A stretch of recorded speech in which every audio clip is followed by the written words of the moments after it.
Good evening, and welcome to the Town of Norton Select Board meeting for, what day is today? August 5th. Chairman Jack Conway is on vacation. Michael Toole on the vice chair.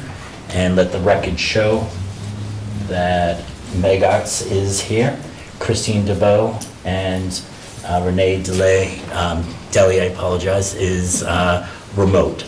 So with that, we'll jump right into it and kind of go from there.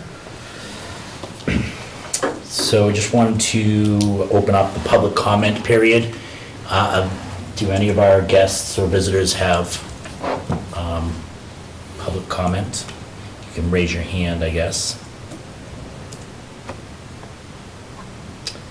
Okay, seeing none. Jump right into appointments, and we do have one appointment this evening. And Christine, do you want to read the appointment, or? Yeah, I can read the appointment. Okay, great. Why don't you read it into the record? No worries. Okay. So this is dated August 3rd, 2021, notice of appointment of town tax collector treasurer. I hereby notify the select board that in accordance with the provisions of Article 4, Section 2 of the B of the Norton Charter, acting in my capacity as appointed authority, I have appointed the following individual as town collector treasurer: Jacqueline Boudreau. Said appointment was made on August 3rd, 2021, in accordance with the provisions of the Norton Charter and was effective August 18th, 2021. Unless the select board votes to accept or reject the appointment prior to that date, please advise me to have an opinion. Great. And before I take a motion, just wanted to, Mike, do you want to give us a little update and maybe an introduction? Sure. So Jackie has a lot of experience working as a treasurer collector, and her best experience was when she was treasurer collector in Norton. But Jackie left us for a few years and is looking to come back. And we're lucky to have her. She'll be able to fit right in to everything that we do here in our systems, and looking forward to having Jackie start, and she'll actually start on the day after Labor Day.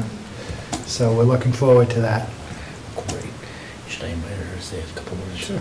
Jackie, would you like to say a couple words, or? Sure. Okay. Well, Do you want to actually, would you mind just coming over to this chair over here? Thank you, I appreciate it. We're trying to figure out this logistics thing. So I'm on camera now? Yeah, absolutely. So I'm Jackie Boudreau, and I am set to replace my replacement as treasurer collector, and I look forward to that. I know that she's leaving things in very good shape, so it should be a smooth transition for me to come back in and carry on the job. Great. Looking forward to it. Norton's a great town. Thank you. No, we appreciate it, and we're excited to have you on board. And actually, like, why don't I open the floor for a motion to accept Jackie Boudreau as the appointment of the tax collector as recommended by the town manager. So moved. Do I have a second? Second. Okay. Meg's motion, Christine second. And I always forget to write down the, let me go through it. Meg? Yes. Christine? Welcome back. Yeah. Renee?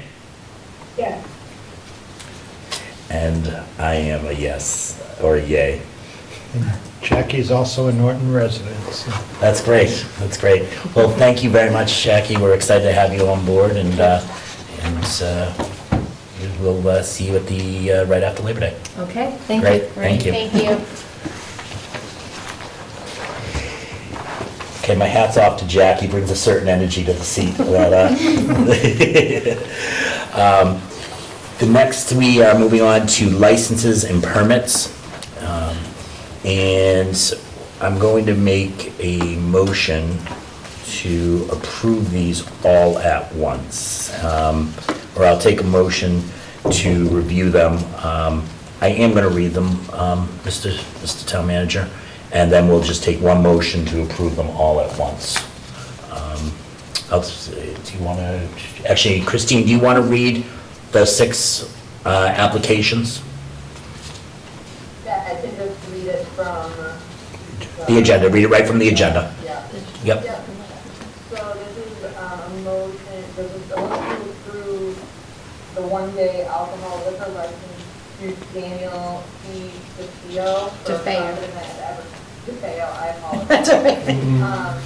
For a private event at the Everett Park from 3:30 PM to 6:30 PM on Saturday, August 14th. To Fatima A. Watt for a private event at the Everett Park from 12 PM to 7 PM on Saturday, August 7th, 2021.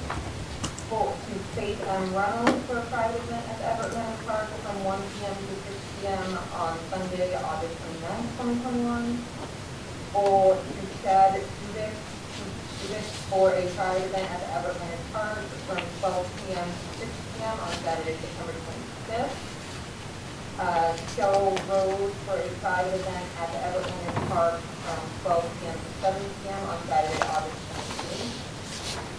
Do you want me to do special event application? No, that would be it. Do I have a second to approve that? Second.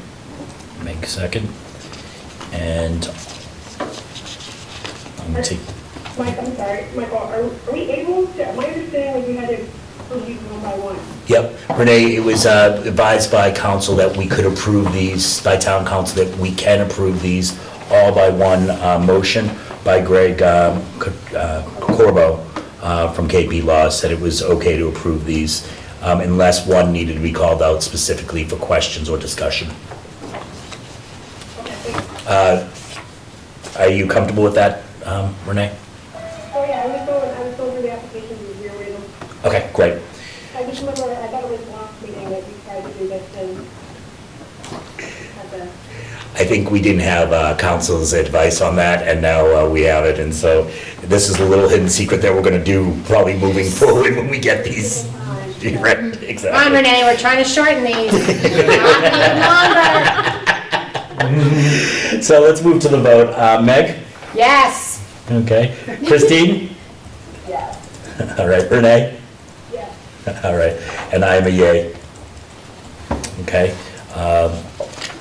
Let's move to the next one, number 6, the special event. Motion to approve the special event application for the 30th annual Rodeo Ride for the 2021 Cycling Fundraiser to be held on Saturday, September 25th, 2021 from 8 AM to 3 PM. Before I ask for a second, Mike, do you have any color on this event? I participated in this event. It's Yeah. it's an incredible Robin Ride for Kids. They allow, I don't remember how many charities, but a lot of charities, they use this as their signature fundraising event. And I guess this is the first time they're going to be using the streets in Norton. I didn't realize they came down this far. I only did the 25-mile race, so I didn't come all the way down this way. But they start up by Rodman, up by Patriot Place, and I thought it was all around Foxborough, but I guess this is now allowing the biking to continue through Bay Road. Right. Yeah, Oh, that's it's great. it's an incredible event. And Christine proposed the motion. Is there a second? Second. Okay. Any discussion? I just have a question, I might go on through this. Do you have an idea of what roadways are gonna be closed and There- for what time? Yep, they're just using Bay Road, and it's going to be, the event starts at 8 PM and ends at, 8 AM, excuse me, and ends at 3 PM. So you're pointing to read of the packet, it looks like there's a map, a Google map of the road. I'm sorry, please point to the packet. Got it, thank you. Thanks, Betty. I'm assuming, Mike, I'm assuming there are accommodations for residents that are along that Bay Road. Yeah. Yeah, okay. Any other discussion? Approval from, I'm sure, should approve this first. And I do see it says police until, but has this been approved and verified that this is going to be good for that day? Let me see, who's the chief on? He has, I think he is on, but his Yes. signature is on a couple of these pages. The fire chief and police. Yeah. Fire chief and the police. Has just signed off on it. Chief, Okay, like you got right there, okay. yeah, Brian had signed off on it, and so did Chief Simmons, it looks like. Any other discussion? Seeing none, I'll move to a vote. Meg? Yes. Christine? Yeah. Renee? Yeah. And I too am a yes. Okay. Let's see, we have a special hearing at 7:15, so we have a couple minutes, 2 minutes or so before that. We have some announcements here. Christine, do you want to go do this? Do you want me to read them? I can do it in 2 minutes. Okay, perfect. All right. So the special town meeting is on Monday, August 9th at 7 PM at the Norton High School Auditorium. That's all for that one. And then just a reminder that on August 5th, Old Exit 11 will be playing at the 2021 concert at the Park Series at Everett Park from 6:30 to 8:30. That is all. Christine, you're supposed to stretch it a little bit further than that. We've got 1 minute here to spare. I'm sorry. No, you're good, you're good. All right. Seeing the I time. should announce that on August 13th, the Crossroads will be at that same concert series. Who will be, Renee? You're right. Yeah, Crossroads, August 13th, 2021 concert series in the park at Everett Park. That's the last one for the season. I forgot that that's, yeah, this Yeah, the Gonna be there for tomorrow's concert and next Friday's concert, Christine. Great, Peter. Being, recognizing the time as 7:15, I'm going to open the public hearing on the application for Speedway of Massachusetts LLC, doing business as Speedway 2411, manager Celine Nicole Tavares, for change of ownership interest to the retail packaged goods store license to expose, keep for safe, and sell wines and malt beverages not to be drunk on the premises at 125 West Main Street, Norton, Mass.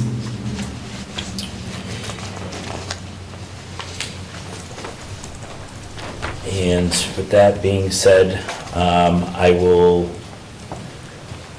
this is just for a transfer of ownership. And this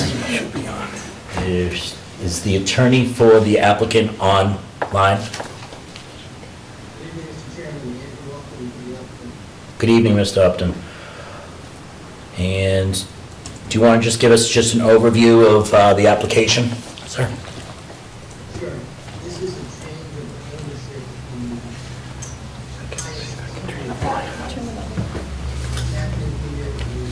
Mr. Upton, could you hold on 1 minute? We're going to try to get a little bit of volume here in the room. We can't hear you. I apologize.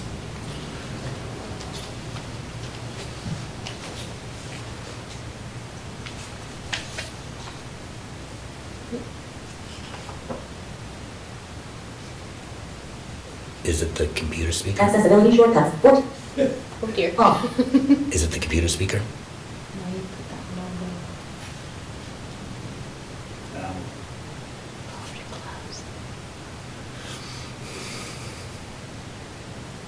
Oh. Go around lump mining and other kinds of things. Oh, boy. Now, of course, they have to- We are in trouble here. Hold on 1 second, please, Mr. Upton. I apologize. Input.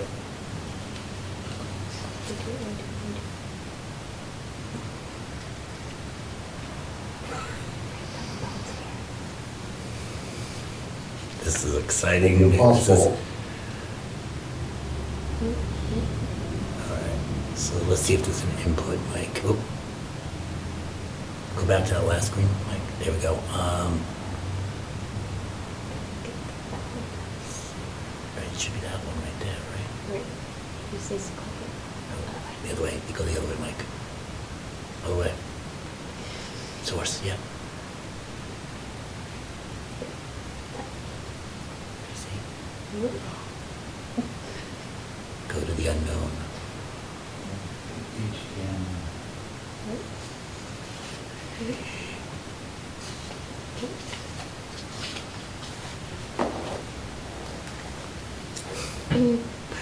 Okay, we may have gotten ourselves into trouble here. Things come back. Is he coming back? And he has to do something previously to get all recording right when he comes back here. Why are we doing this?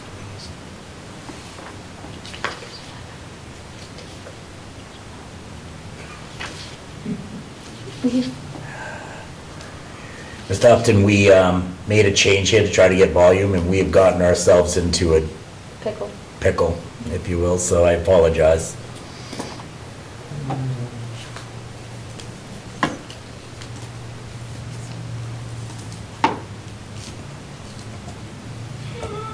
Could you just put the volume on the laptop, like really loud?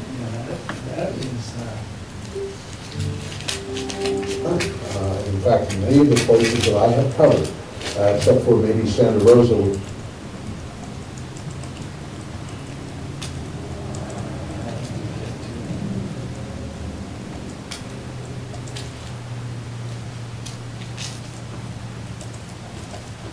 Mike, in 1 minute, I'm just gonna say, let's just do, hopefully our vision will get a little better, and we'll just do it right from that laptop, right from where it is. But I don't think we can. If we unplug the TV, we might be able to.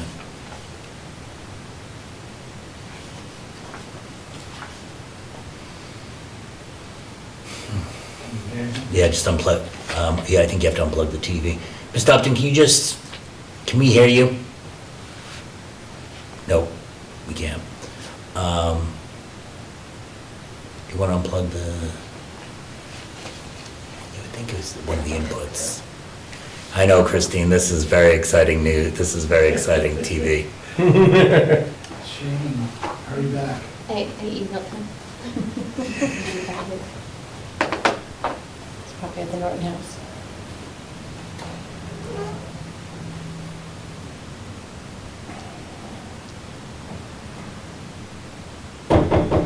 Now, why can't we see like everyone on the Zoom call on this? Because he said there was something that they wouldn't be able to see us when we speak. I asked the same question. Yeah. I said, let's put the Brady Bunch Yeah. view up there. Just.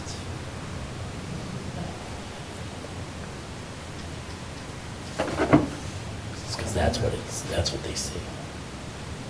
If he talks, Right. can you hear him? Unplug the TV, and we should see the TV on the computer?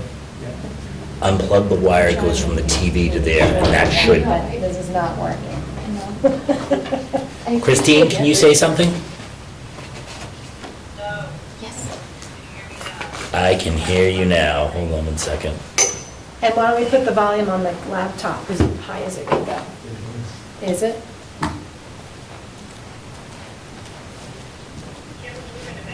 Well, no, I'm moving to the thing. Nice face. I don't wanna,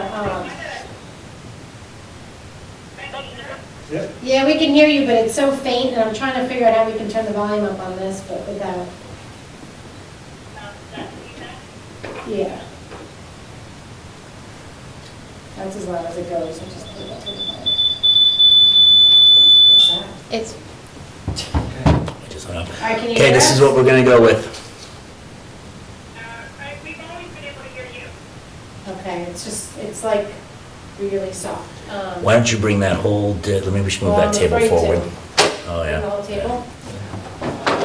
See, That's wait, pretty. let's wait to make sure we're not. I don't. I haven't wanted to worse. Make you worse. You know, like to make huge on opinions. Snip it our fingers into the pot. Yeah. No, because then you get all the feedback. All right.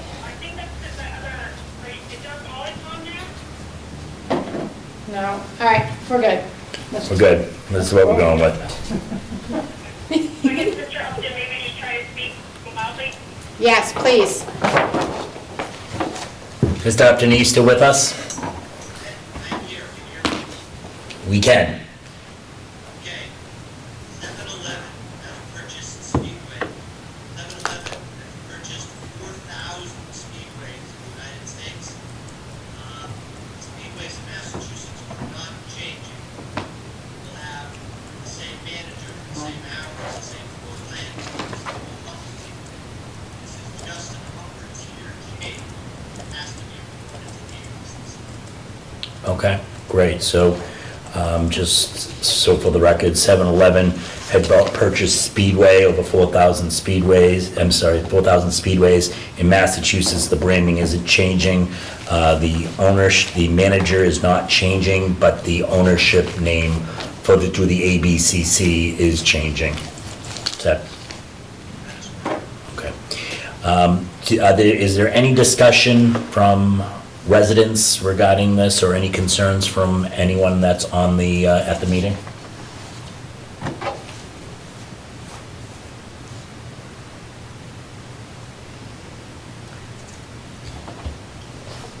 Okay. I have to close the meeting, then take a vote to approve the application, correct? Okay. Seeing no further discussion, I'd like to make a motion to close the meeting, the 7:15 public hearing on the application of Speedway, Massachusetts, transfer of retail package goods license. Take a motion to close the public hearing? So moved? Yes. Is there a second to close the public hearing? Second. Christine seconded. Okay. Meg? Yes. Christine? Yes. Renee? Yes. And I too am a yes.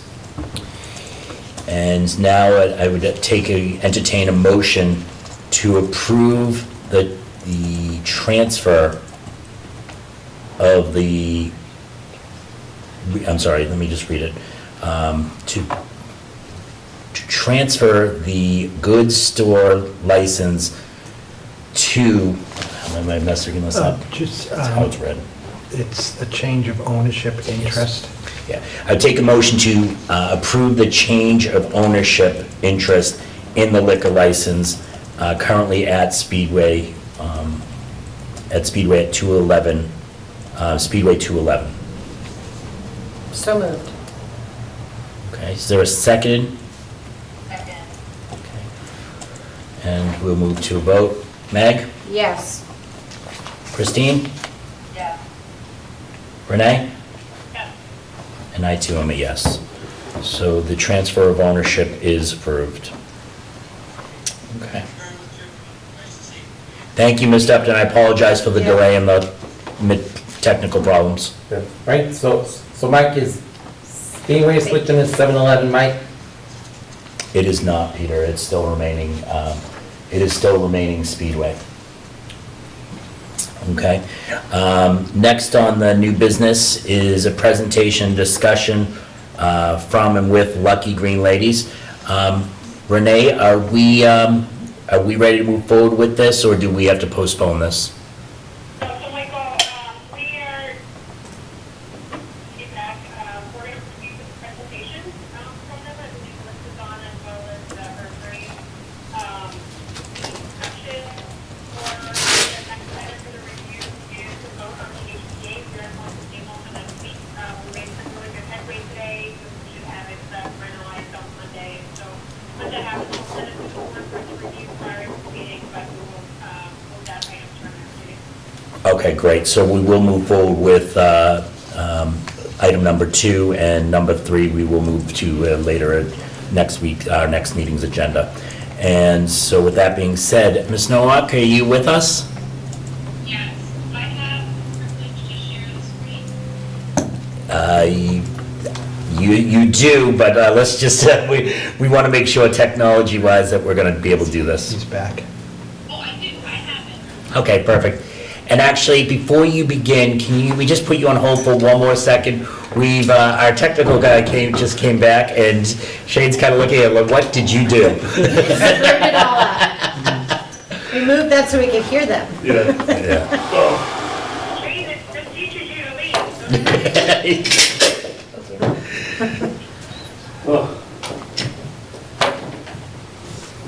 The only volume we have is from the PC, we can't hear anything. We could barely hear the TV, and we tried to turn it up, and then it just all fell apart on us. Can't fix stupid. What do they say? It's my favorite Who's going to saying. explain that they're Apple TVs and pieces? We will cover that at a later date. Did you just see this Board of Health thing? I just saw it. 6:02 it came out. They are recommending that we wear masks in municipal buildings, even if you're vaccinated. I'm gonna like shoot myself if this comes out. Oh my God, no.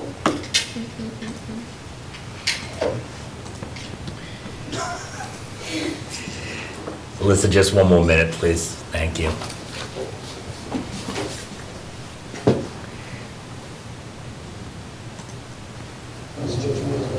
Which one is it? What do you think it is?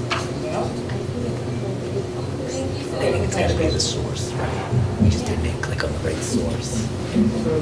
Samsung Plus. So you're taking a look at the photo right now. Riley Goodrich, 18 years old. Anthony Barajas, 19-year-olds. Two young adults shot in the head while watching a movie at a nearly empty Corona, California theater on July 26th.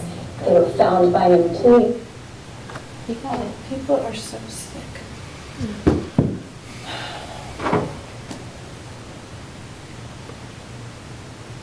I had to leave Renee because of the type of Zoom account that you have. Will have the indication that the meeting's being recorded until I shut it off.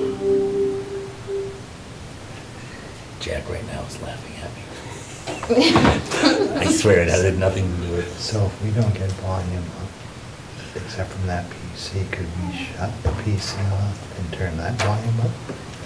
I was thinking that.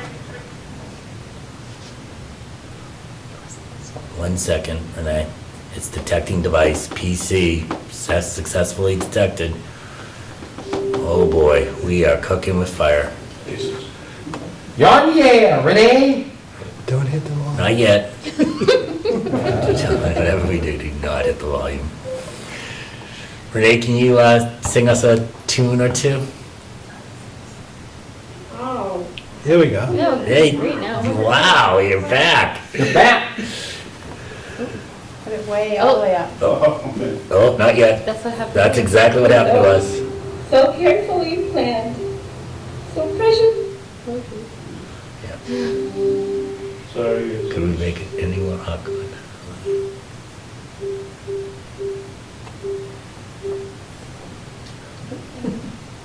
All right. It's weird how it locks out the TV volume for some reason. Do you think Can it's you done turn on it the... up before you do that? I can't seem to turn it up. I Do don't- you think it's done by the TV, the computer? The sound- Wake up the hardships and heartaches with courage. Change the subject. Okay, Renee, say something. Hi. Okay. I guess we're gonna go to battle with a low volume. This is better than what we had before, so. I have a headset too that I think makes my volume a little bit higher than others. But we have feedback over here. You're getting feedback, double feedback? Do any of you have your mics on? Guess probably yes. Do you have your phone on, Peter? Yes. Well, turn it off. What did you say, Shane? Is that better, Renee? So there's some devices that had their microphones on them. Or Barbara, just sent it to the chat. Aside from myself, Alyssa, and you guys, everybody else is muted. Okay. I was muted. Others are getting the feedback as well on Zoom. So it's like there's two speakers picking us up in the room. So how did that? Could it be the laptop? It's not my phone, I'm offline. Renee, I think it's fine now because I can't hear the police. I can't hear the echo. Yeah, I don't hear it either. All right. Okay. We're good, whatever you just did. All right. So now we just totally killed your time. Sorry, Meg. Ms. Nowak, you're still with us? Yeah. If you would share your screen, and you've been on a lot of our meetings, this is pure comedy at its finest right here. So if you would go forward with your presentation, we'd appreciate that. You're able to see this in there with clarity? We can, thank you.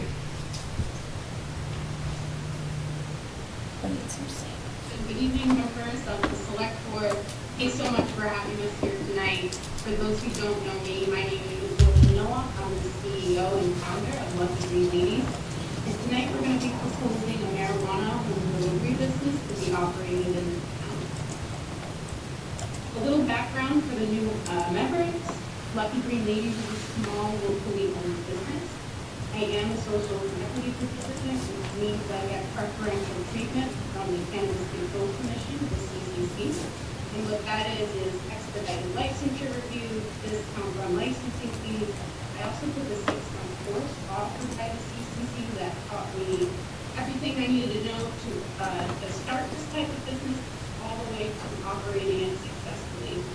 I'm no stranger to the town of Norton. I've been involved in the town for about a year and a half now. I attend most SelectBoard, EDC, planning board meetings, even when marijuana is not on the agenda. I love listening in on the meetings and being really involved in the town and knowing what's going on. Some of you may remember I was before you back in November of 2020 during the retail selection process. It was an extremely close race, but unfortunately I did lose by 1 vote. So I figured, I have such a great relationship with this town. I'm really fond of the town of Norton. So I'm like, no, I'm not going to give up. I'm going to come back and apply for a delivery operator license. So the Cannabis Control Commission has 2 different types of delivery licenses. One, the operator, is the one I'm doing, and then also a courier license. The difference between the 2 license types is that the delivery operator is able to buy products directly from suppliers and then store those products in a warehouse and then deliver that directly to consumers. On the other hand, the courier license is almost like an Uber Eats. They don't have a facility, and they don't own the product. So when the customer orders, the retail dispensary prepares it, the driver picks it up, and then delivers that to the customer. We're going with the operator license because the really only revenue stream that the courier has is through the delivery fees. As you can imagine, it's not much. It's really only profitable if you own the retail store too. So back in November, when I was planning on doing a retail store, I did get approved for pre-certification with the Cannabis Control Commission for a delivery courier license. The operator license is fairly new. They just released the application to the public on May 28th. So 2 days later, I submitted my application. And it's funny because I actually just heard back from them today at 4 p.m. I got an RFI for a couple small things. So probably tomorrow I'll get that turned around and back to them. So that's moving along good. And I don't foresee any reason why I wouldn't get accepted. So moving on to the experience, I'm doing this business with my mom, Joanne Nowak. I mentioned the social equity training course that I took. And not only did I gain valuable knowledge, but it was also a really great networking opportunity. And that's where I met Caroline Frankel from Caroline's campus. She was the first mom and pop shop owner to open in 2018, which was extremely successful. She was opening her second store and she's doing a model as well. Caroline is great. She's really just one call away. She helps me with whatever I need. She helps me with the process. And as well as put me in contact with all of her suppliers as well. So she's definitely setting me up for success. My family and I have our hands in a few different business sectors. Although we've never owned a cannabis business, we believe that we're well prepared to do so. We have the support of Caroline, as well, and support of Caroline and her suppliers, as well as the knowledge from the social equity program. And we can also point to our success in our other businesses, and we also have previous experience in the legacy market. And we're here to show the board that although we have never owned the cannabis business before, we believe that we're more than capable of doing so and doing it successfully. When I was before you back in November, I proposed a different location. I was at the Great Lakes Marketplace near the Xfinity. I'll make a very long story short and just say that we've decided to change our location. So now we're at the Chartley side of town. We're right across from the post office there, and then we're behind Ron's Transmission Services. Here's a street view, and if you notice from the street view, we're kind of tucked away in the back there. And that's perfect for this type of business in our use because there's not going to be any customers coming into our stores. So, the more hidden, the better. I took this right off the GIS map. It's an aerial view of our location. We are compliant with the zoning bylaws, where we fall under the marijuana overlay district, and we're zoned commercially. We're not within 500 feet of any school or existing marijuana establishment. Our lease started on May 1st. We put 3 deposits down, and we've been making monthly rent payments ever since. We signed a 5-year lease with 2 5-year renewal options, so we're definitely looking to be a long-term partner within the town.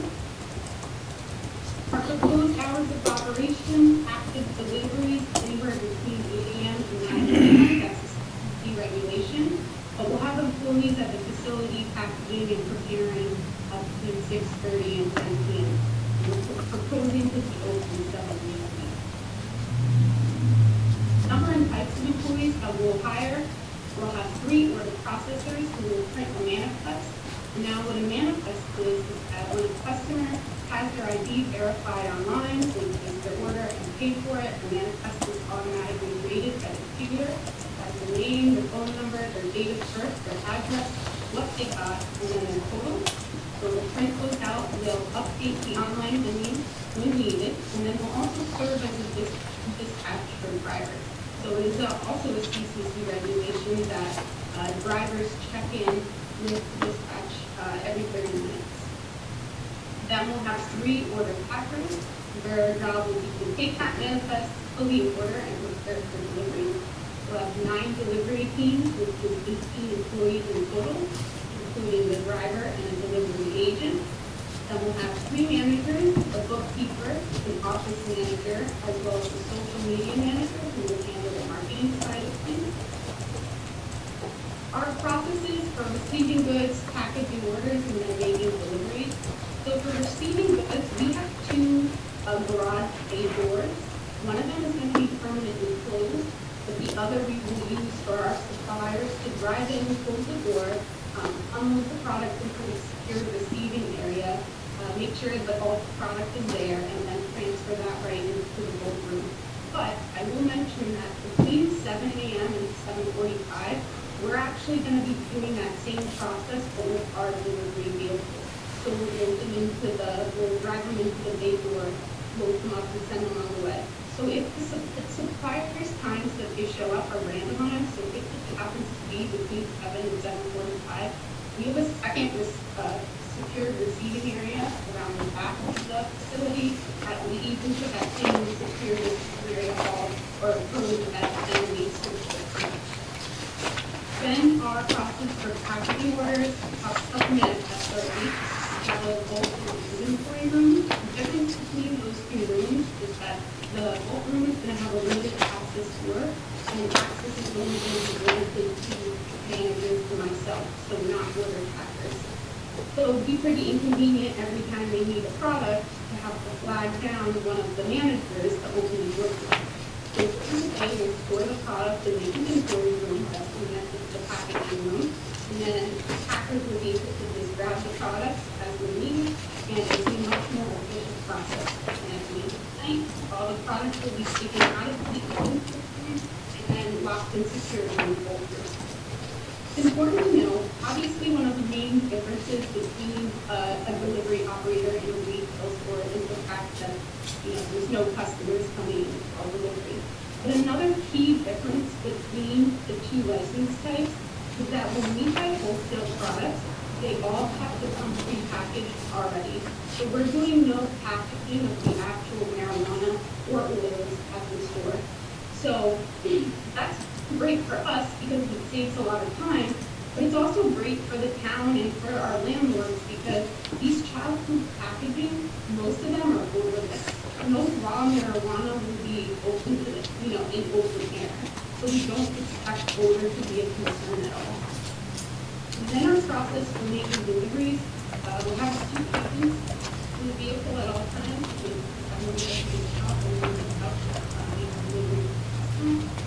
We're going to ask that customers pay for their order online, so we won't be carrying large amounts of cash in the vehicle, but we will accept cash. Please start putting cash in the car, we're going to take a lockbox for that. We'll have a smaller lockbox for our cash, and then a very large lockbox for all of our products. And you just check online and verify, but you would again check that door with the ID on that, and make sure that, the person is a person on the ID, that are over 21 years of age, ID is valid, and that everything checks out in that sense. We'll probably leave the facility and start getting on the road anytime between 7 and 7:45. I put 7:30 here because it's the middle ground. That really just depends on, where we're going and where our first stop is. But that's the goal is that we want to be at our first stop at 8 a.m. Our parking plan, in our lease, we have 21 guaranteed parking spaces to us. We plan to park our delivery vehicles in one of our units. There's some 9 parking spaces there. It's also a provision in our lease that our landlord, Ron, will create a gravel lot behind the building if we decide to expand our business, or if we have, the excess amount of employees and we can't all fit in the parking area, Ron said it's no problem to create that gravel lot back there.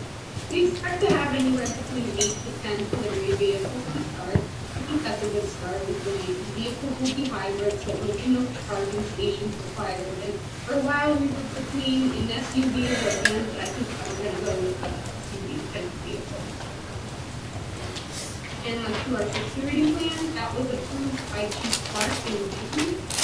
That was last year. The same person that did our retail security plan, to our delivery plan as well. I thought he did a great job. And the compliance today of the HCA will have commercial grade camera systems that monitor all points of entry and exit, the wall areas, the overhead doors, delivery and receiving areas, as well as the parking areas and the vehicle line. Norton Police Department will have 24/7 access to our security cameras, so they're able to check in at any time.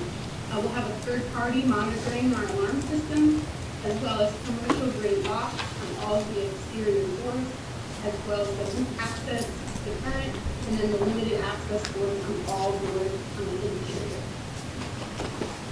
And I have David here with me tonight to talk about some of the benefits of these ladies going to the town.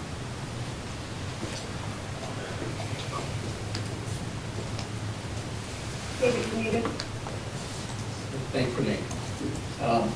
The revenue for the town is driven primarily by the 3% local tax option. And I think what's important for everyone to understand is it doesn't matter where the consumer lives or where we're delivering the order to. If the order originates from the facility in Norton, then the 3% local tax goes to Norton.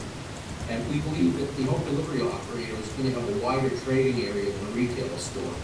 And based upon where some of the numbers are in the market size and that sort of thing, and looking at some of the trends the government publishes about e-commerce and how much of overall retail sales have gone electronic or e-commerce, we believe that at least 30% of the market will go toward the home delivery. We believe the bulk of that will probably go to home delivery operators, and we believe there's going to be far fewer delivery operators than there are going to be retail stores. So we think that this should generate some meaningful sales tax for the host community. On top of that, as Alyssa mentioned, is going to be the delivery vehicles.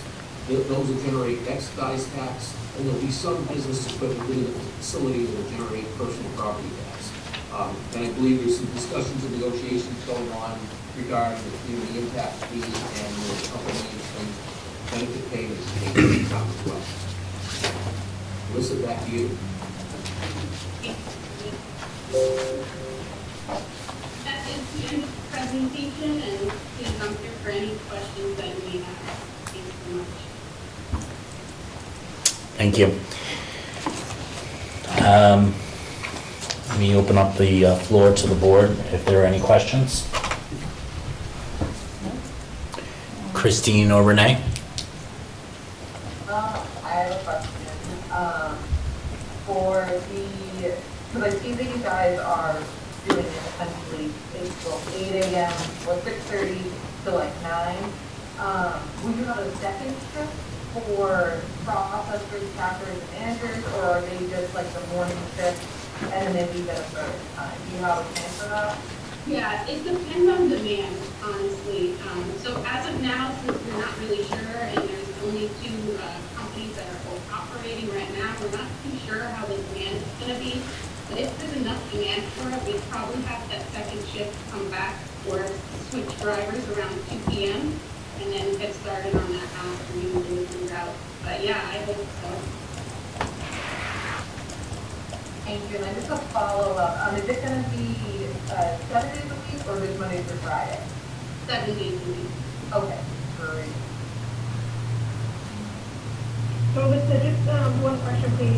David made a comment about it doesn't matter when it's 2 months live, but at this point, you can only deliver to folks who purchased and live in Massachusetts. Is that correct? Yes. All right. We should have mentioned that. Not mentioned. But David got some clarity from the CCC where I thought that the ID address had to match the address that we're delivering to, but it actually doesn't. So you could be from out of state renting an Airbnb and still receive a delivery. Hotels, no. Airbnb and visiting friends, yes. There's some other exclusions too, right? Like any state-owned properties or housing authorities, things like that. Yes, there is, in the commission regulations, and I can post that, Renee, in the chat if you like. I just in another meeting a little earlier today, so I had to look that up. But this state defines what a residence is, and it defines very clearly we cannot deliver to.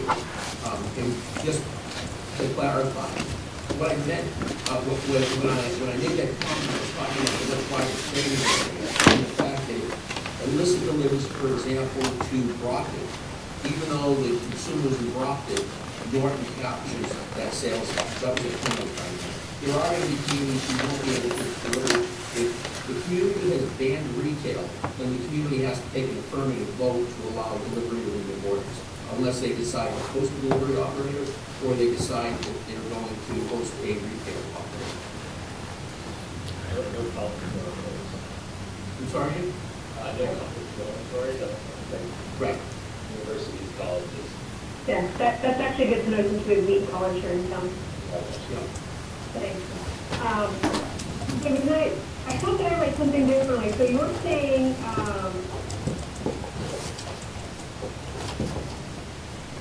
that for the deliveries, if the town is a no on marijuana laws, you cannot deliver to those towns?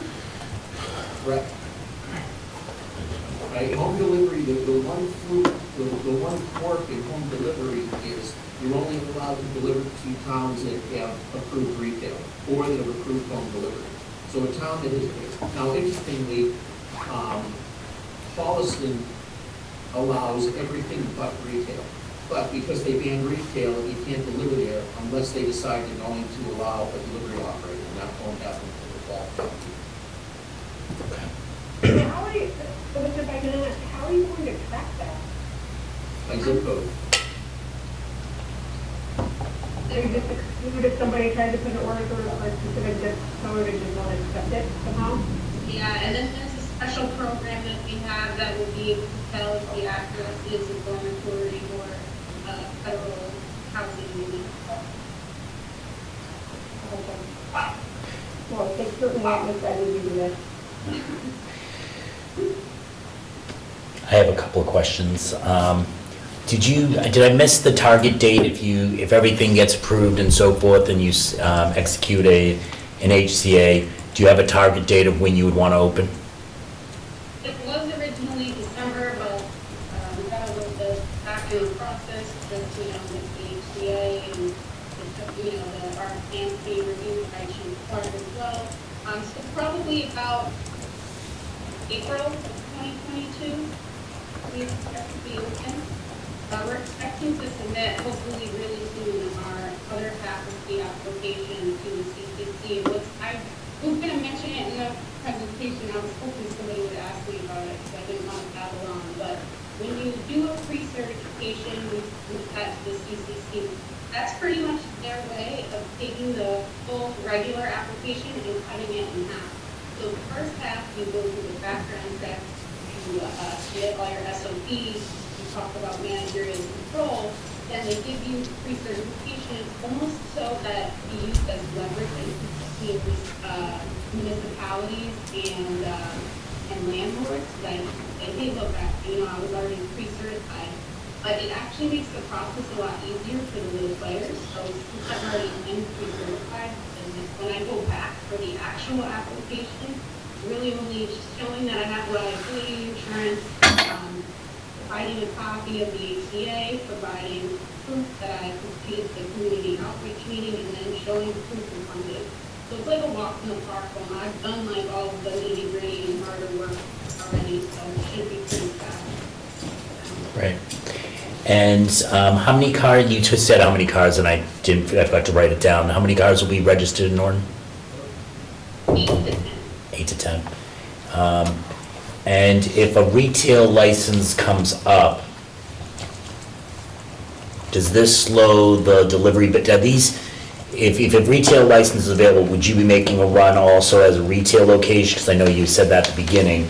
Would this interrupt this business model, or would they be two different independent businesses?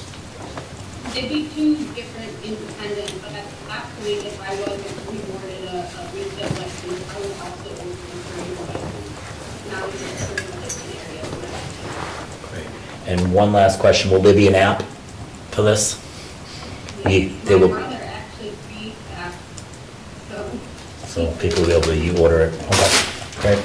Any other questions from the board? Any questions from the audience or residents?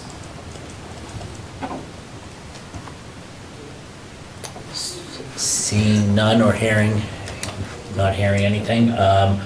Thank you, Alyssa, very, very much for your presentation, and we look forward to seeing the HCA at our next meeting. Great, thanks so much. Thank you very much. You're welcome, Melissa. Bye, Peter. Thanks again. So, and item 3 on our agenda, the review and vote of an HCA for Lucky Green Ladies will be moved to our next meeting. And Next. Michael, if I can just add for the members, if you guys do have any questions, I know Melissa just sent us a much longer version of a presentation, so if you have any questions in there, feel free to send them to me, and I can send them along to her and or Nick as well. Great. Renee, before our next meeting, will we see the HCA before our meeting, or will we see it at that? Okay, great. So you'll see it beforehand. The hope is to actually get it out by mid next week to the board, so you have about a week and a half to review it. Great. And Christine and Meg, I don't think you were around with the first 2 HCAs. We can certainly, I can talk to you guys individually offline if when I go through the template to understand really the format of it. But it's not much, there's nothing that's really significantly different in it from that perspective. There are some revisions that we did as a town just to, last time. Right now, the approved template is from, I think, April 2020. I expect that once we complete this, and I have some brief plans about how to update the template and then come back to the board too, so that we can review it. And just some changes that are just better for the town, not, like when we think about diversity and things like those. So we've done that as part of this HCA. we want to just make it permanent through the template. Yeah. Renee, this is actually it's the question that came up through the EDC. You've been the kind of guru regarding the HCA's and so forth. Have you written down, obviously we'll have the template, have you kind of written down any of the processes that it survives after, for future HCA's or anything? Have we written any of that down regarding the process of the HCA? We actually have, as part of the info section that we did on marijuana establishments, we have the timeline, and it's not, it essentially outlines the town's responsibility, the companies, the state, going through the EDC and, through the planning board and such. So, it might be worth the EDC taking a look at that, but that was developed for all marijuana establishments. There might be things that we want to add additional details to, but the process is the same, no matter what the type of licenses that we're looking at from that regard. Okay, great. Any other questions or concerns from the board? All right, thank you, Renee. You've killed it on this one, so we appreciate that. Moving on to item 4 of new business, discussion on 185 North Washington Street regarding noise complaints. And this is to do 185 North Washington Street is the farm where the rodeo, New England Rodeo, is as well. So I guess do you want to pass this over to you, Mike? Sure. You want to give us an update on what happened and all that good stuff? Sure. So once I heard from you about that there were some complaints, I contacted the building commissioner and the health agent and the police chief, and no one had heard that there was anything. But then the police chief checked, and they did get a call at 11:30 on Friday night about loud music coming from the site. And an officer went out there at 11:30, was assigned at 11:31, was on the scene at 11:41, and talked to the people there who told them there was a wedding going on and it was going to end shortly. I called and spoke with Kelly Pina, who said that was a unique rodeo. It was a Brazilian rodeo, and they had a live band there, but she said that won't happen again. And I did get a call back from Elias De Silva, the owner, and we've been playing phone tag, so I'll follow up with him. So as Kelly said, from now on, there's just going to be music 2 hours, 5 to 7 before the rodeo, and nothing later at night. So I'll confirm that with the owner. I did share with the town manager that evening was, I'm about a mile away. I'm on Newcomb Street, and it was probably the loudest concert I had heard, and it went on to about 1 a.m. And I know I've heard other, usually I believe the rodeo ends around 9:30, 10 o'clock. And I know that this year there have been after parties after the rodeo that I know neighbors that are in that area that have complained. So I think it's great that we've just kind of put them a little bit on notice to say, just be aware of the residents and be a good neighbor. So that's great. Thank you very much for following up on that. Old business, there are none, and so let's move into Oh, I'm sorry, I apologize. Hi, Ms. Pina, how are you? I didn't know you were online, thank you. No problem with New England Rodeo. Yes, this is a special occasion that occurred on the 30th. We've been lining up our entertainment from 5 p.m. to 7 p.m. Going on for any future rodeos on our Saturday night. This was a special event, we do apologize. We try to keep in close contact with our neighbors and frequently reach out to them to make sure that they aren't distracted by anything that's going on noise-wise, but it's something that we're definitely due diligent about. Great, we appreciate the comments, thank you. Mr. Chair, can I just add something? Please. Okay. Kelly, I want to thank you for, acknowledging that, people are addressing it. I do understand it was a special occasion. I heard that it was a wedding, so that is a special occasion. I have to keep just because I had a wedding that went on at my family's house that went on well past 11:30. Luckily, some of my neighbors moved on over, but you know, everybody's different, everything's different, so it's just about respecting each other, and I'm glad that it was addressed and that, you know, nothing escalated. So I just want to say, you know, everybody has their own thing, but I'm just glad that it didn't escalate further. So thank you for addressing that. Thank you. Right. Any other comments or feedback? Okay, seeing none, I'm going to move on to old business. There's nothing there. And then we'll jump right into the town manager's report. Okay.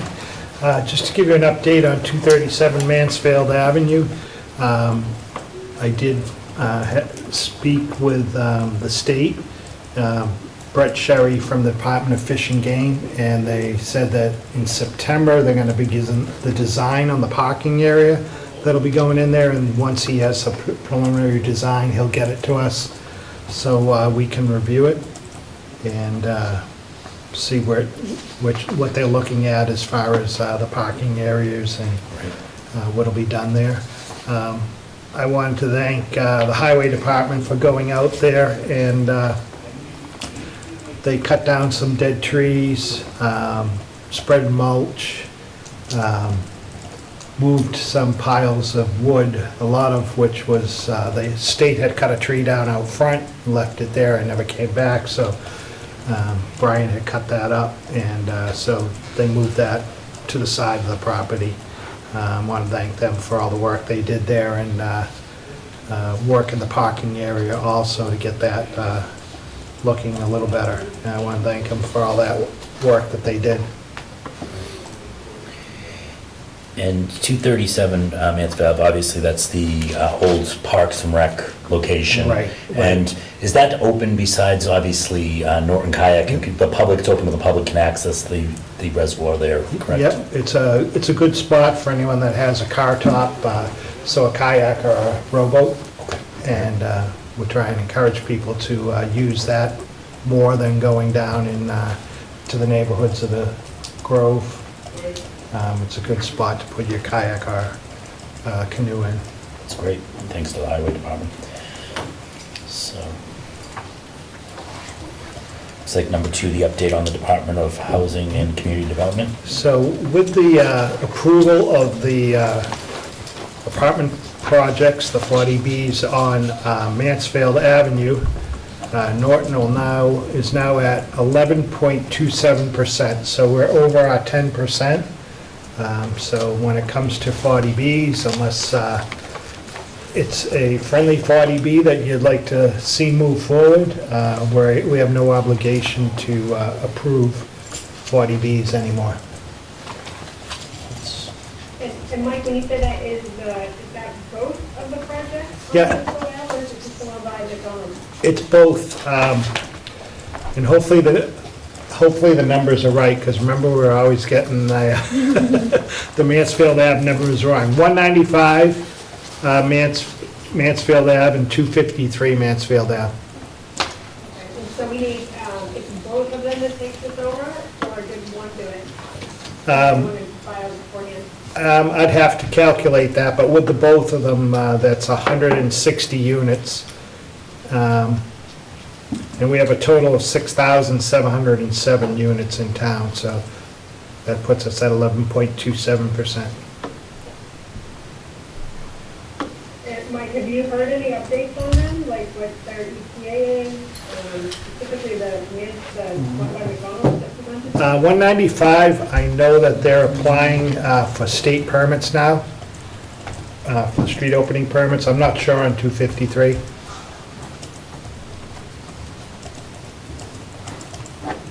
Thank you.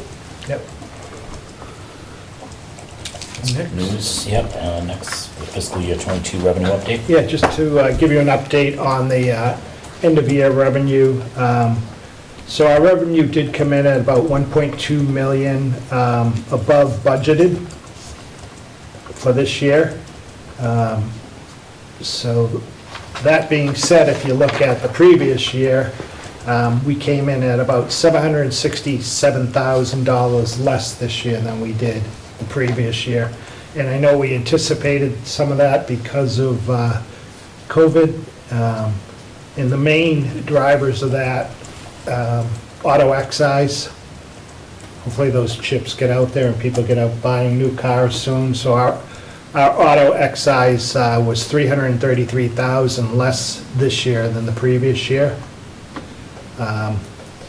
And our licenses and permits was $204,000 less this year than last year. And investment income, interest rates obviously are not really up there, practically zero. So that's down, that was $186,000 less. So that obviously has to do with low interest rates and also how much money we have on account at any one time.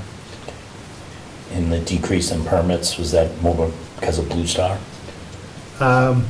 It probably was that there weren't permits taken out towards the end of that year. Although Blue Star did pull 2 permits, but they were higher. They had the larger buildings that they did the previous year, so that's probably a big difference. And also, there was some, there weren't as many residential this year. But the first month in this year was higher than last year, so we're going in the right direction. Are there concerns for the October meeting? It's all moving in a positive direction? Yeah. For the, okay. Christine and Renee, do you have any questions? Not on this update, I have a question back on number 1 that I just realized. Okay, and Meg, do you have any We can go to questions? that at the end. Okay. Do you want to? Do water well replacement? Yeah, we'll do the water, Renee, let's do the water, and then I will jump back to 1, okay? I just wanted to thank Congressman Auchincloss for all the work that he's done. It looks like we're in good shape for $1,475,000 in funding from the federal government for our well replacement project. And it has moved on to the minibus appropriations package, which I'm told from the Congressman's office, if it gets that far, it's usually a done deal. So hopefully that's true, and we really appreciate, that's a good savings for the ratepayers in Norton.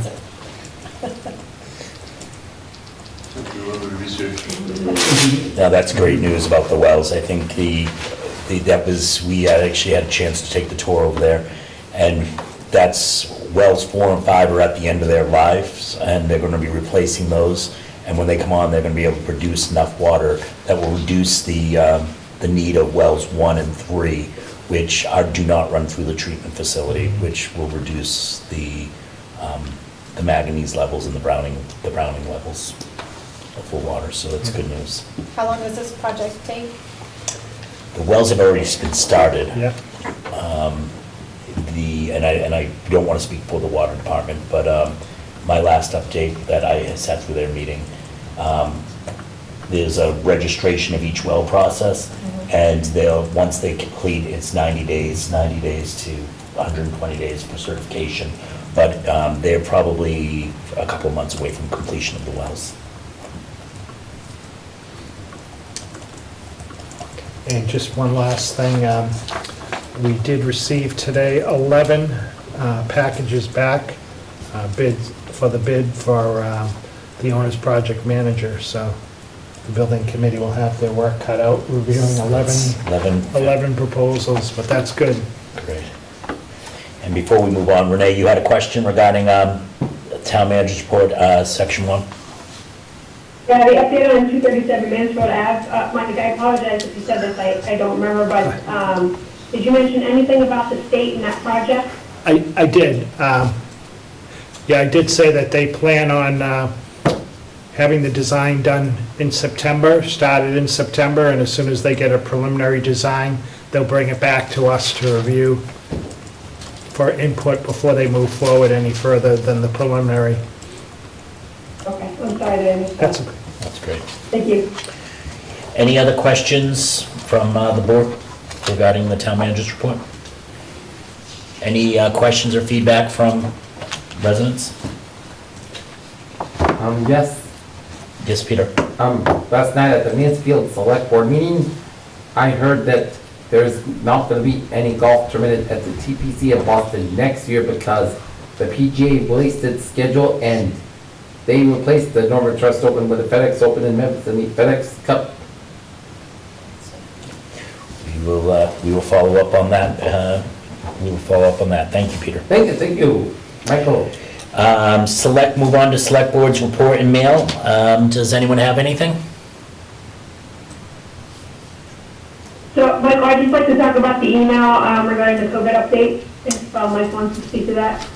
Sure. It came to us while the meeting started. So if you just give us a minute, Renee, but if you would like to start the conversation, we can. Yeah, that's fine, Yeah. because I had asked for an update on this earlier, and I wasn't sure where Chris was. So I did read through this. Chris apologized that he wasn't able to make it, but essentially what the gist of the letter is twofold. One, that our percent positivity rates are going up. So he cited as of July 29th, our 14-day positivity rate was at 2.53%. And then just 7 days later, 1 week, it increased over a percentage to 3.84. So based upon the increase, and then the guidance that came from the CDC and Mass Department of Public Health, he had recommended that masks be worn by all employees and all patrons when inside the buildings until further notice. This is regardless of the vaccination status. So if folks aren't up to date on what the CDC guidance was, the interim public health recommendation was for all persons, specifically the fully vaccinated folks, to be wearing masks indoors because of the increase of the Delta variant across the U.S. There are some other conditions in there as well, but they didn't really, I don't remember from that they addressed social distancing. I know in Chris's note, he did indicate, to help stop the spread, that we should continue to socially distance the best we can, and of course, wash, sanitize your hands frequently, and make sure your mask covers your nose and mouth. So definitely, change, and I think a lot of, I don't know if anybody's aware, the CDC guidance was based on county or community transmission levels, and they have a scale that goes from substantial and high. The recommendation was that any areas in substantial or high have this indoor mask protocol, and Norton, Bristol County was in substantial last week, and we are in high right now. So definitely there's an increase around us.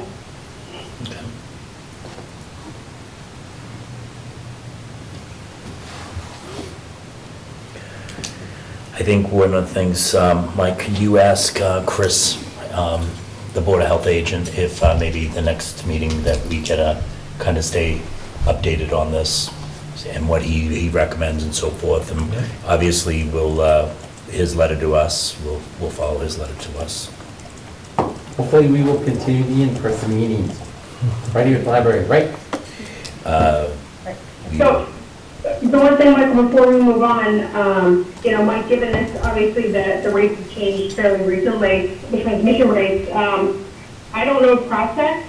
The governor's office isn't planning on implementing a statewide mask mandate. They're looking to specific towns and cities to do it. I don't know if this is something, I think in conjunction with the Board of Health, the Select Board can support the decision. I don't know if we support or if it's, I don't know who the actual authority is, but are you aware of this? Because I'm thinking at a minimum we should vote to support Chris's recommendation. Yeah, Renee, it would be the select, from what my understanding, and I'm correct me if I'm wrong, it would be the Select Board that would have to vote to either move us to a mask mandate or not. But it would obviously be from the guidance of the Board of Health agent. Is that accurate, Mike? Yeah. Yes. Yes. So, Renee, what you're asking for is to take his recommendation, move it forward, or I mean, is that a recommendation, or is that a, The recommendation to require a mask be worn in all public buildings in Norton, municipal buildings? or- municipal buildings, All yeah. municipal buildings? Yeah. For- Mike, do we have I thought we had the ability to do it across the town, in any public. You do, I just don't know if the Board of Health was I know they were advising people that they should wear masks, but I don't think they were recommending that we require it. I'm a little uncomfortable making, Renee, I don't mind supporting Chris's on the municipal building, recommendation for municipal buildings, but without him and having a further discussion with the agent here, I'm a little, I want to kind of probably wait to vote on it town-wide, or even maybe municipal. I mean, I think, given that we meet every 2 weeks, right, this isn't, I mean, in just a week's time, this thing is increased. So by the time that we meet again, we can be back up to 6 or 7% in the area. I would ask if we could take 2 separate votes, one for all municipal buildings and one for essentially town-wide, and that's contingent upon a Board of Health supporting the recommendation as well. I would also support that, and if we're not comfortable with voting for the town-wide, maybe see if we could do an off-week meeting with Christian whenever he's available, see if we can set up a time to set up another open meeting, would have him discuss it and then vote on that. I'm okay with either one, but I know it seems like there's a little bit of hesitation to do the whole town vote without his, direct guidance, I guess.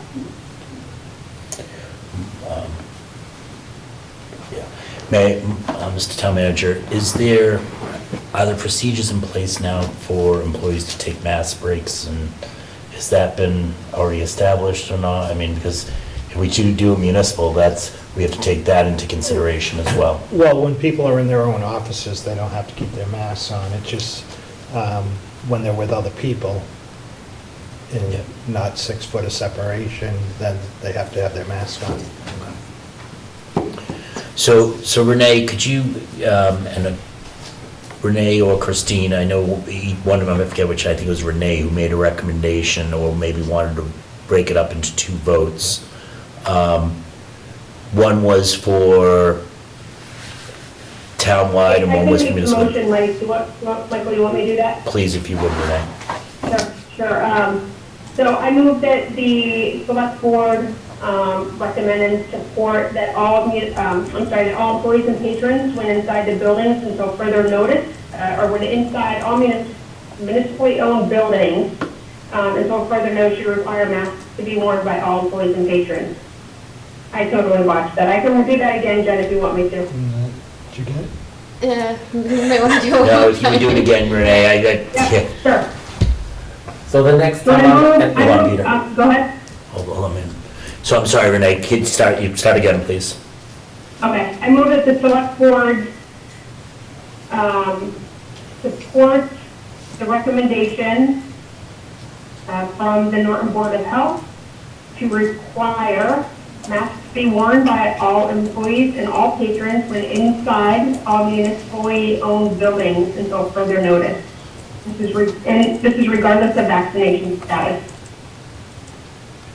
Second.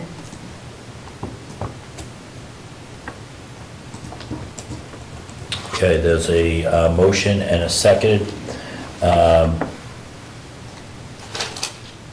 Okay, and let's move to a vote.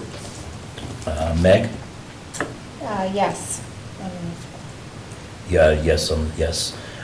Christine? Yes. Renee? Yes. I am a no.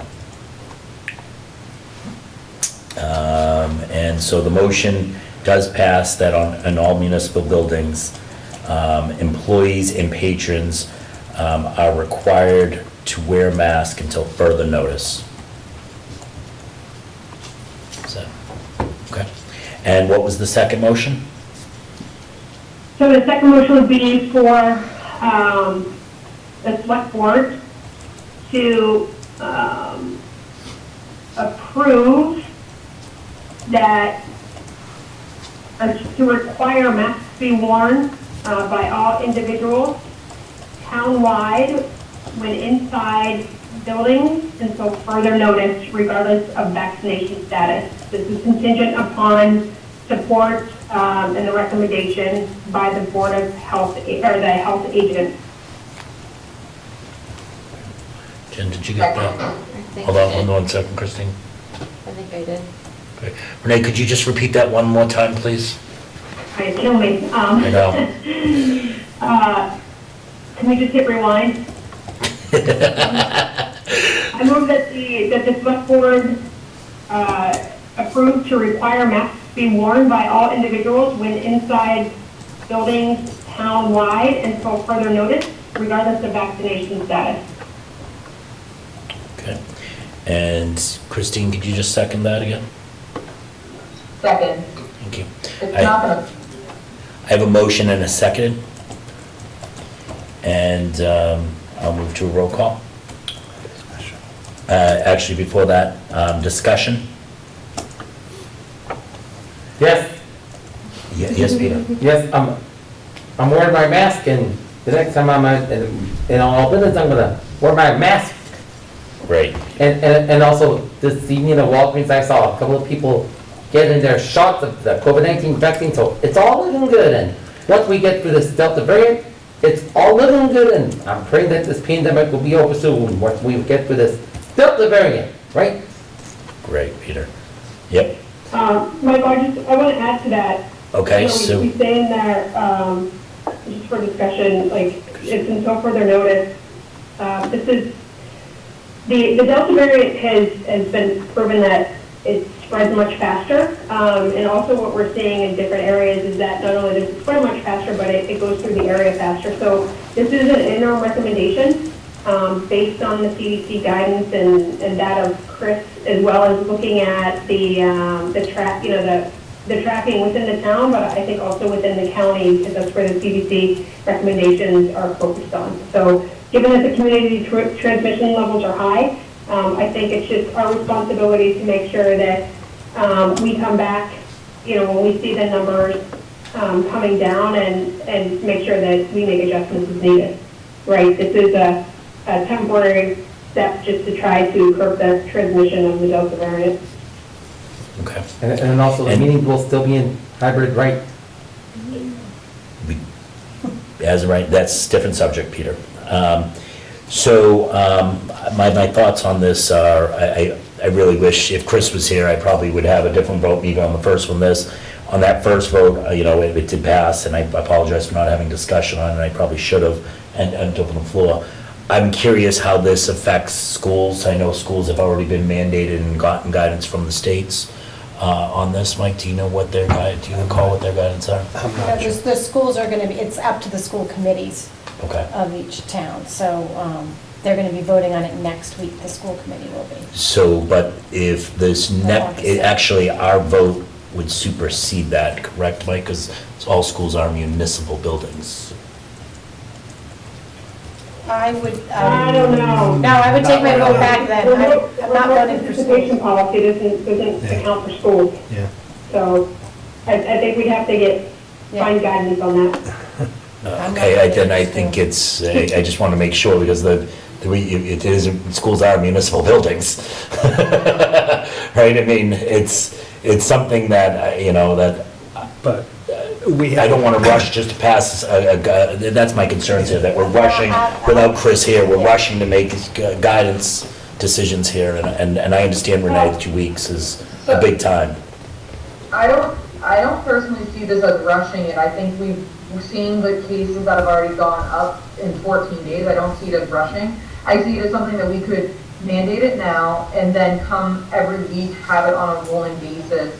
How are the transmissions going? Or, well, every 2 weeks.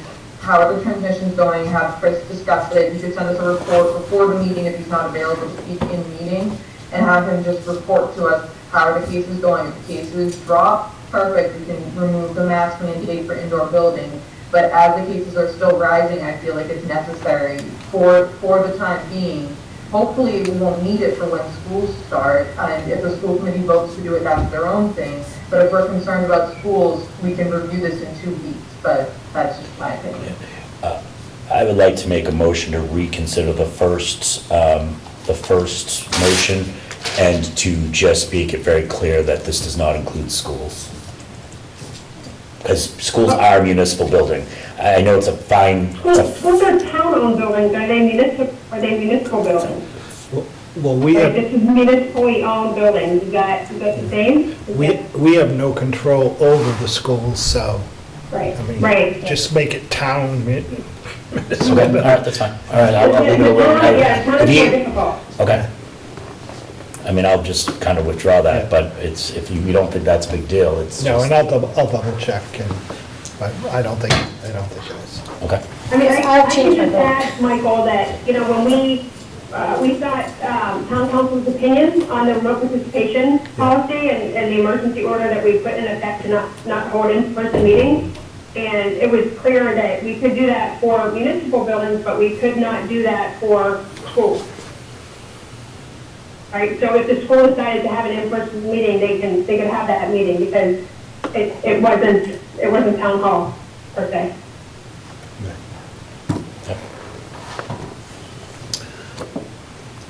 I mean, my hope is that, folks are still working right now. My hope is that they will listen to, and I think they've done a great job, right, managing the COVID requirements in the schools over the past year, that they have their masks on now regardless, right, based on the recent recommendation from the CDC.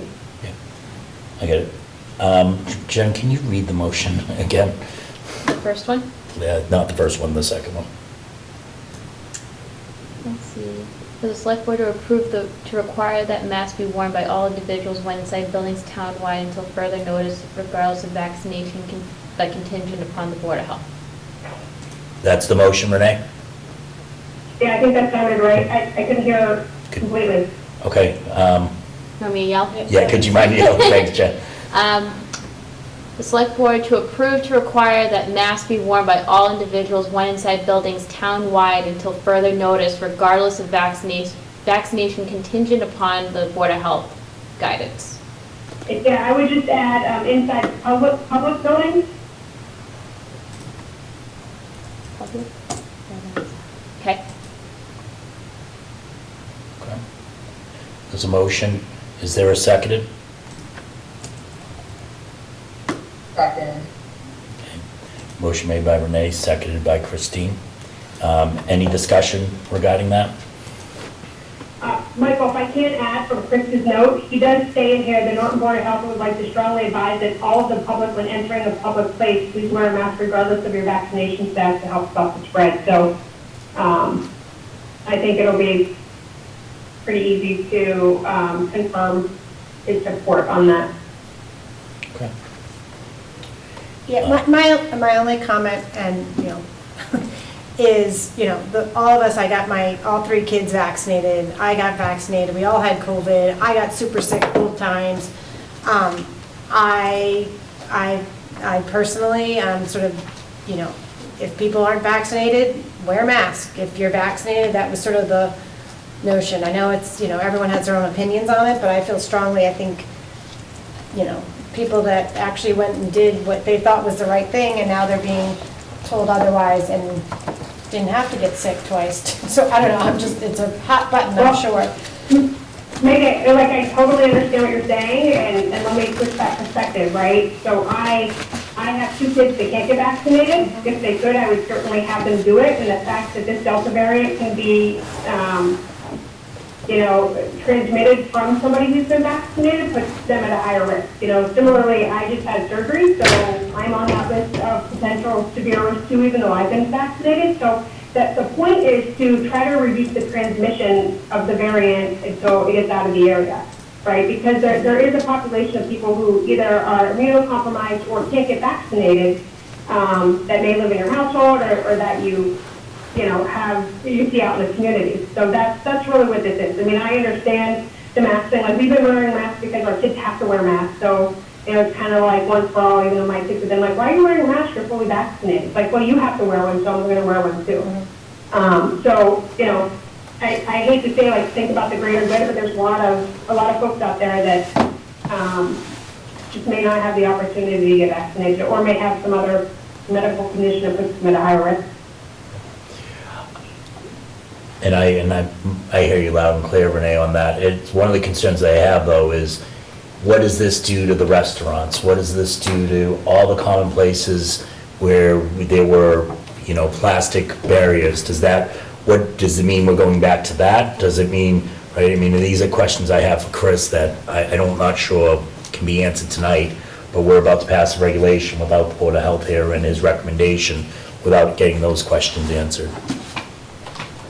Yeah, no, understand, and that's why, you know, I said contingent on what he says. There's nothing in any of the recommendations right now that are making changes to, you know, being socially distant, or to your point, like putting up those barriers. That it really is, if you're in a public space, you know, put your mask on. I mean, it's never been when you eat or drink, obviously, but, you know, in his statement, he put in there, when entering a public place, wear a mask, right? So you go and sit down. I mean, there's more to think about it, and, you know, back to the point of, if we have to come back and be more specific or do something else, or even remove the mandate, we have the ability to do so. But unfortunately, you know, the way open meeting law is and everything else, it takes us time to do those things. Yep. And, you know, time isn't necessarily one of the benefits of this disease or this virus. Absolutely. I think going off of that, I think by adding in based on what Chris says, is that we want Chris to say, what do you think is the best option? Do you think socially distance is okay? Do you think as the restaurant is, because you know a lot of them have reverted back to going, you know, to somewhat how it was pre-COVID? So we want his recommendation, but basically all we're saying is by voting yes on this motion tonight is that we will support whatever recommendation he has. And if his recommendation is keep everything the way it is, just wear a mask when you go inside, that's all it is. So I mean, so Christine, to kind of expand what you're saying, is you don't want to mandate it, but you want the recommendation to be endorsed. So it's a recommendation, it's not a requirement, it's more of a recommendation from the Board of Health. I think the way Renee worded it is to recommend that we know. No, it's to require, yeah. Require. I went from his thing, to require a mask be worn. Yeah, from what he said to us, yes. Yeah. Yeah, So, okay, so let's read maybe we should read his letter into the record. Guys, I think we should read, I apologize, I don't mean guys, members, I think we should read his letter into the record because we keep referencing it. So let me, actually, do one of you have it on a big screen instead of me trying to read it off my phone, that you could maybe read it into the record? Michael, yeah. Thank you. So we can step in here and share. And if you would share it with everyone.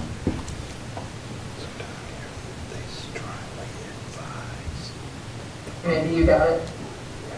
Yeah, I have it. Okay. And I can hear Mike reading that line about him saying that he strongly advises the public, Yeah. right? Yes.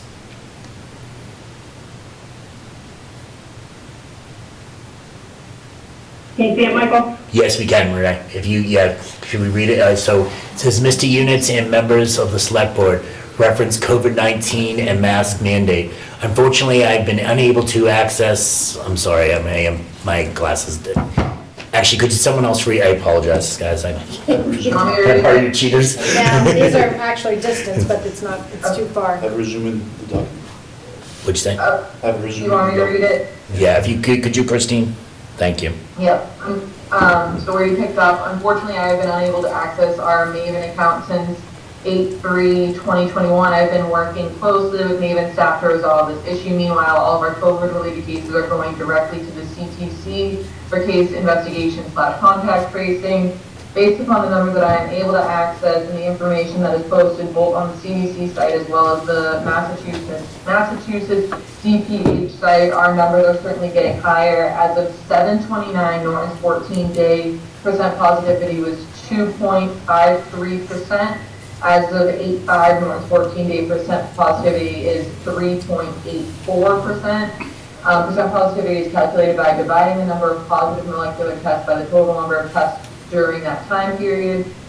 Based upon the increase in cases and taking into consideration the guidance from both the CDC and the Mass DPA, it is the feeling of the Board of Health as its agent and that all municipally owned buildings should require masks be worn by all employees and all patrons when inside the buildings until further notice.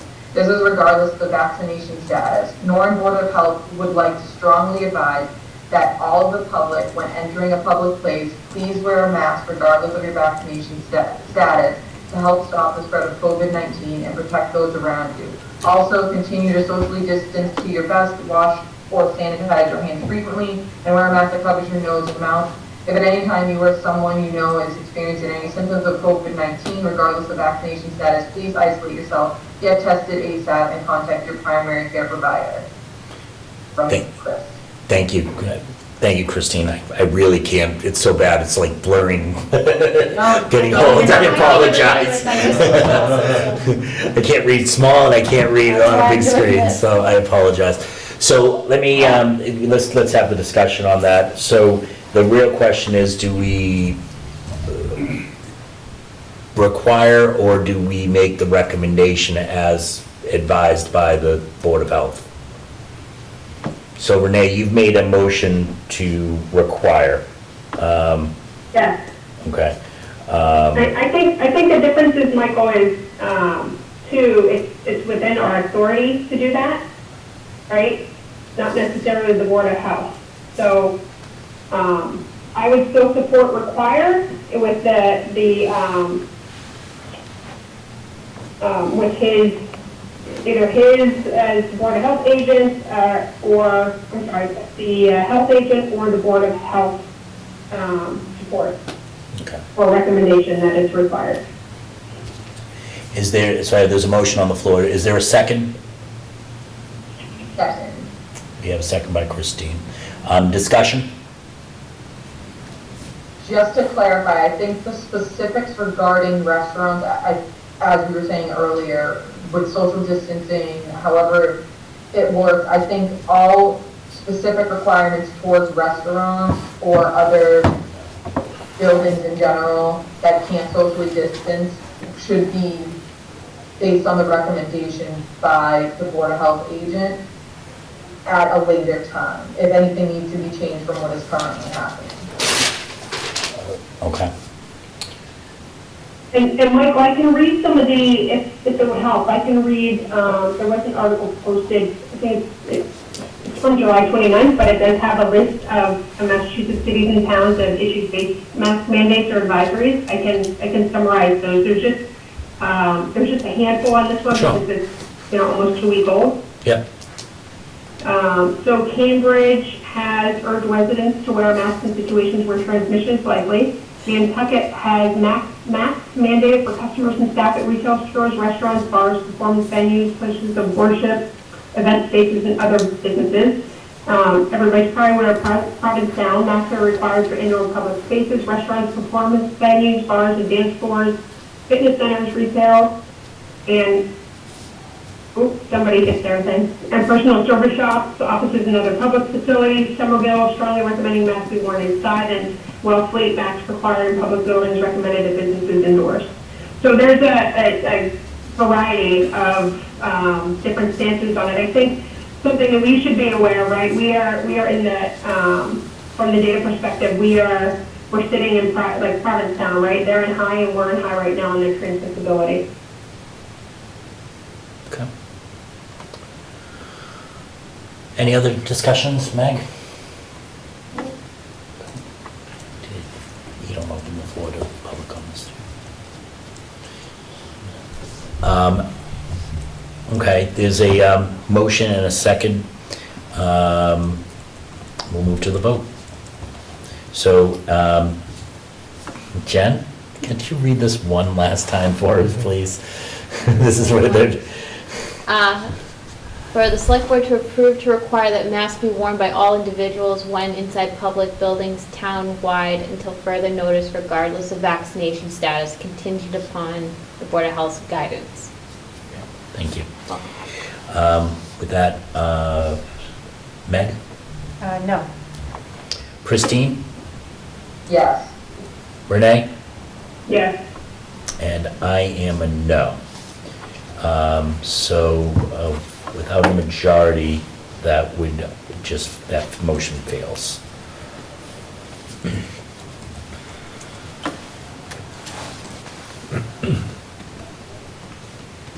Two to 2.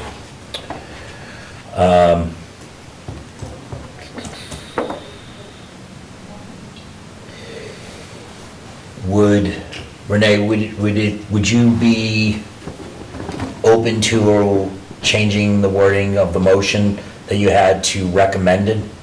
We recommend?